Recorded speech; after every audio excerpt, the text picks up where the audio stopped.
ہمارے چینل میں خوش آمدید۔ چلیں شروع کرتے ہیں آج کی کہانی۔ کافی دن سے امی کی طبیعت خراب تھی۔ میں آج بھی گھر لیٹ پہنچی تھی کیونکہ کافی کام تھا۔ جب سے سینٹر کھولا تھا تب سے ہی مجھے وقت نہیں ملتا تھا کہ امی کے ساتھ بیٹھ کر گپ شپ لگا سکوں۔ آج بھی وہی ہوا تھا۔ میں گھر گئی تو امی مجھ سے ناراض تھی اور مجھ سے گلا کرتی کہ جب سے ابو چھوڑ کر گئے ہیں وہ اکیلی ہی پڑھتی جا رہی ہیں۔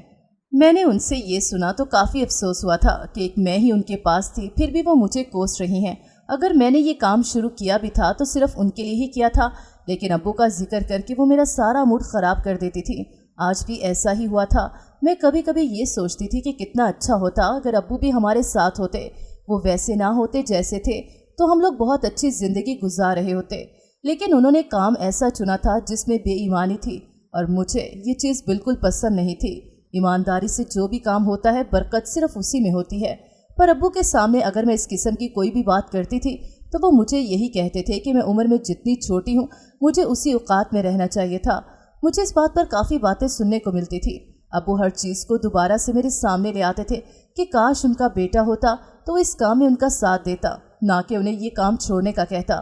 امی نے یہ بات سنی تو فوراً ہی میری سائڈ لینے لگتی کہ میں بھی بیٹے سے کم نہیں ہوں، پر ابو نے اپنے اس کام کو کم کرنے کے بجائے وہی کام جاری کر رکھا تھا، جس سے ہماری فیملی میں کافی اختلافات پیدا ہو گیا اور ہم لوگ ایک دوسرے سے الگ ہو گئے تھے۔ امی نے رضامندی سے ابو سے الگ ہونے کا فیصلہ کر لیا تھا اور میں ان کے ساتھ ہی رہنے لگی تھی۔ ہمارا تعلق فیصل آباد سے تھا، جو کہ اپنے کپڑے کے حوالے سے کافی مشہور مانا جاتا ہے اور ٹیکسٹائل کا کام کافی زیادہ ہوتا تھا۔ دادا ابو بھی اپنے زمانے میں ایک فیکٹری کھولتے تھے اور ایسا کپڑا تیار کرتے تھے کہ کافی اچھا مانا جاتا تھا، اور وہ کپڑا اتنا چلتا تھا کہ سب لوگ ہی اس کپڑے کی تعریف کرنے لگتے تھے کہ کافی اچھا کپڑا ہے۔ اس فیکٹری کا نام گل رکھا گیا۔ یہ نام کافی مشہور ہو گیا۔ یہ کمائی حلال کی ہوتی تھی۔ دادا ابو کو ملاوٹ بالکل بھی پسند نہ تھی۔ وہ اگر سودا بھی کرتے تھے تو سود سے زیادہ تر بچا کرتے تھے اور اپنے بچوں کو بھی اسی چیز پر ترجیح دیتے تھے، لیکن انہیں کیا معلوم تھا کہ آگے آنے والا زمانہ اتنا خطرناک ہوگا کہ لوگوں کو اس چیز کی پرواہ نہیں ہوگی کہ یہ کمائی حلال کی ہے یا نہیں۔ ابو لوگ دو ہی بھائی تھے۔ ابو سب سے چھوٹے تھے، جب ہی وہ لاڈلے ہوتے تھے۔ ابو کی ہر بات بھی مانی جاتی تھی۔ بچپن سے ہی ان کی نیچر ایسی ہو گئی کہ وہ ہر بات پر ضد کرتے تھے تاکہ ان کی بات مان لی جائے۔ ابو اور تایا میں اتنا فرق نہیں تھا، دونوں کی شادی بھی اکٹھی ہی ہوئی تھی، مگر تایا کو اللہ تعالیٰ نے جڑواں بیٹوں سے نوازا تھا۔ یہ دیکھ کر ابو میں بھی خواہش جاگی تھی کہ انہیں جڑواں نہ صحیح لیکن بیٹا ہی نصیب ہو، لیکن اللہ کے فیصلوں کے آگے کس کی چلتی تھی۔ میرے پیدائش سے ان کا یہ خواب چکنا چور ہو گیا تھا۔ ابو کو اب کافی مسئلہ رہتا تھا۔ ان کی یہ پہلی خواہش تھی جو اللہ کے فیصلے کے آگے ہار گئی تھی، اور اس پر ابو کا اختیار نہیں تھا۔ اس وجہ سے ابو کافی خاموش رہنے لگے تھے۔ ان کے اندر وہ عادت اب بڑھ گئی تھی کہ انہیں سب کچھ ہر حال میں چاہیے تھا۔ وہ اب اور بھی مقابلے بازی پر آ گئے۔ ان کے اندر کی منفی سوچ انہیں بہت دور تک لے آئی تھی، جس سے واپسی ناممکن سی تھی۔ اگر امی انہیں سمجھاتی تھی تو وہ امی کو جھڑکنے لگ جاتے تھے، اور اس طرح میں نے بچپن سے ہی ان کے درمیان لڑائیاں ہی دیکھی تھیں۔ میرے بعد امی ابو کی کوئی اولاد نہ ہو سکی۔ دادا ابو کی وفات کے بعد سے ابو نے ایک چیز کی رٹ لگا دی تھی کہ دادا ابو کی جائیداد کو اب 2 حصوں میں تقسیم کر لینا چاہیے۔ تایا نے ابو کی یہ بات سنی تو کافی حیرانی ہوئی۔ ان کا یہ ماننا تھا کہ جیسے سب کچھ چل رہا ہے ویسا ہی چلنا چاہیے تھا، پر ابو نے جب یہ بات رکھی کہ ان کی فیملی زیادہ ہے، ان کا خرچہ زیادہ ہے، تو تایا ابو بھی مجبور ہو گئے اور انہوں نے اس بات کو مان کر فیکٹری کو بیچ دیا۔ اس وقت سب لوگوں کو معلوم ہو گیا تھا کہ گل فیکٹری سیل ہو گئی ہے، جبکہ سارا مال 2 حصوں میں بٹ گیا۔ تایا فیکٹری پر زیادہ دھیان دیتے تھے، اسی لیے اب ان کے پاس زیادہ لوگ آتے تھے جو کپڑا خریدتے تھے۔ ابو نے یہ دیکھا تو وہ بھی اب زیادہ محنت کرنے لگے تھے اور مختلف شہروں میں جا کر کپڑا بیچتے تھے۔ امی نے بھی ابو کی مدد کی تھی کیونکہ ابھی تک ان کی کمائی حلال کی تھی۔ امی نے سلائی سینٹر کھول لیا تاکہ وہ بھی آمدنی آئے تو وہ کاروبار میں لگ جائے۔ امی کا سلائی سینٹر اسی کپڑے پر کام کرواتا تھا۔ ابو اب لاہور جاتے تھے۔ لاہور میں ہی ابو کو ان کے ایک دوست مل گیا۔ ابو نے دوست سے مدد مانگی تو دوست نے ابو کو 2 نمبر مشورہ دیا کہ یہ زمانہ چلا گیا جب سیدھے کام سے منافع ملتا تھا۔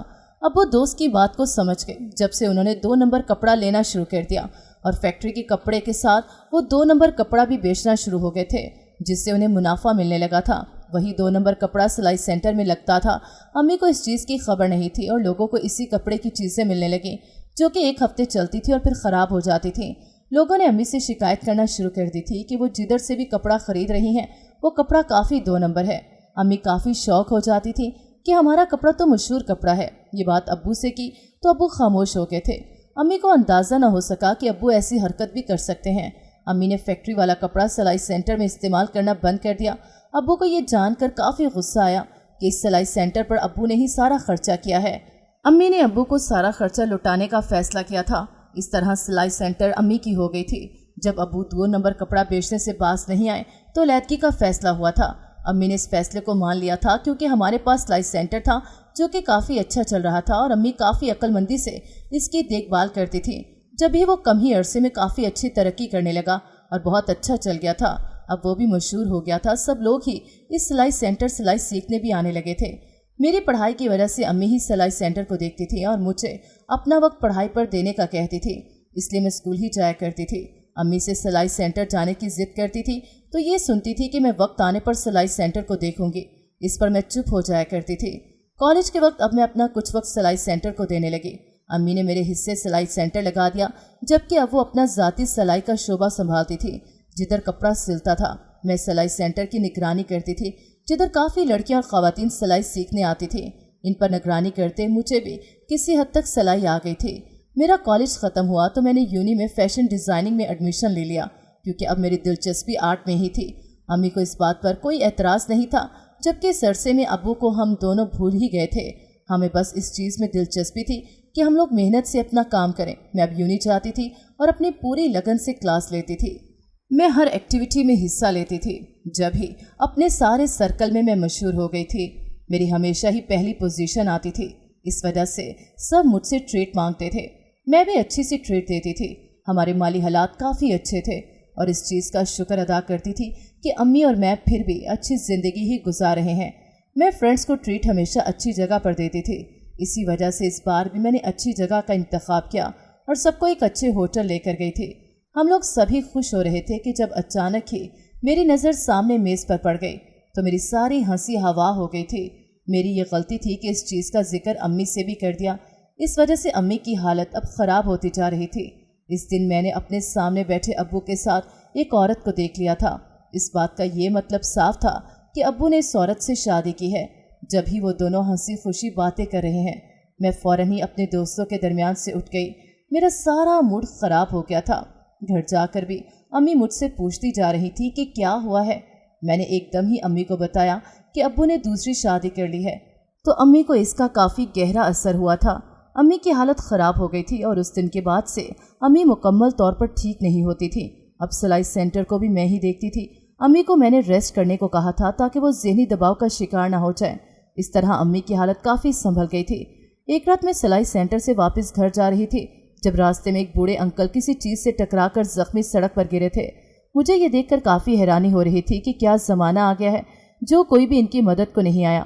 میں فوراً بھاگ کر ان کی مدد کو لپکی تھی اور انکل کو سہارا دیا تھا۔ کافی گہری چوٹ تھی تو انکل کو پاس کے ہسپتال لے گئی۔ انکل نے میرا بہت شکریہ ادا کیا، مجھے ڈھیروں دعائیں دی تھیں۔ کہنے لگے کہ میرا باپ بہت ہی خوش قسمت ہے جو اتنی اچھی بیٹی ملی ہے۔ یہ جملہ سنتے ہی میرا دل کڑوا ہو گیا تھا، پر ان انکل کو اپنے دل کا حال نہیں بتا سکتی تھی۔ وہ تو بہت ہی اچھے تھے۔ انکل نے مجھے اپنا موبائل دیا اور بولے کہ میں ان کے بیٹے کو کال ملا کر اطلاع کر دوں۔ میں نے ان کے بیٹے کو کال کی۔ جب بتایا تو وہ بھی کافی پریشان ہو گیا تھا اور فوراً ہی کال بند کر دی تھی۔ انکل نے اتنی دیر میں میرا گھر اور نام وغیرہ پوچھا تھا۔ میں بھی بتاتی گئی تاکہ انکل کا دھیان اپنے زخم سے بھٹک جائے اور انہیں کم تکلیف ہو۔ کچھ دیر بعد ہی ان کا بیٹا روم میں آیا تو فوراً ہی انکل کے گلے لگ گیا۔ مجھے کافی احساس سے کمتری ہوئی تھی کہ کاش ایسا موقع مجھے بھی نصیب ہوتا۔ بیٹے نے اپنے ابو کا سارا معائنہ کیا تھا، جیسے اسے شک ہو کہ ان کی بینڈیج صحیح نہیں لگی، لیکن بیٹے کا دھیان مجھ پر بالکل بھی نہیں۔ تو انکل نے اسے اشارہ کیا کہ جس کی مدد سے وہ زندہ ہے اسے تو دیکھ لو۔ جب ہی اس نے مجھے دیکھا اور میرا شکریہ ادا کیا، وہ کافی فرما بردار تھا۔ انکل نے میرا نمبر بھی لیا اور مجھے کہنے لگے کہ میں ان کے گھر چلوں، جبکہ میں نے انکل سے وعدہ کیا کہ کل ان کے گھر ضرور جاؤں گی۔ میں کافی لیٹ ہو گئی تھی، اسی وجہ سے گھر پہنچی تو امی بھی پریشان ہو کر میری راہ تک رہی تھی کہ نہ جانے میں کہاں چلی گئی تھی۔ میں نے امی کو بتایا کہ میں کسی انسان کی مدد کر رہی تھی اور وہ زخمی تھا۔ جب اسے ہسپتال بھی لے کر گئی تو امی پریشان ہو گئی تھی اور منع کرنے لگی کہ آج کل کا زمانہ ایسا نہیں جو کسی بھی سڑک پر گرے انسان کی مدد کی جائے۔ میں نے امی کو سمجھایا کہ اگر زمانہ خراب ہے تو اس کا یہ مطلب تو نہیں کہ ہم بھی زمانے کے ساتھ ساتھ خراب ہو جائیں۔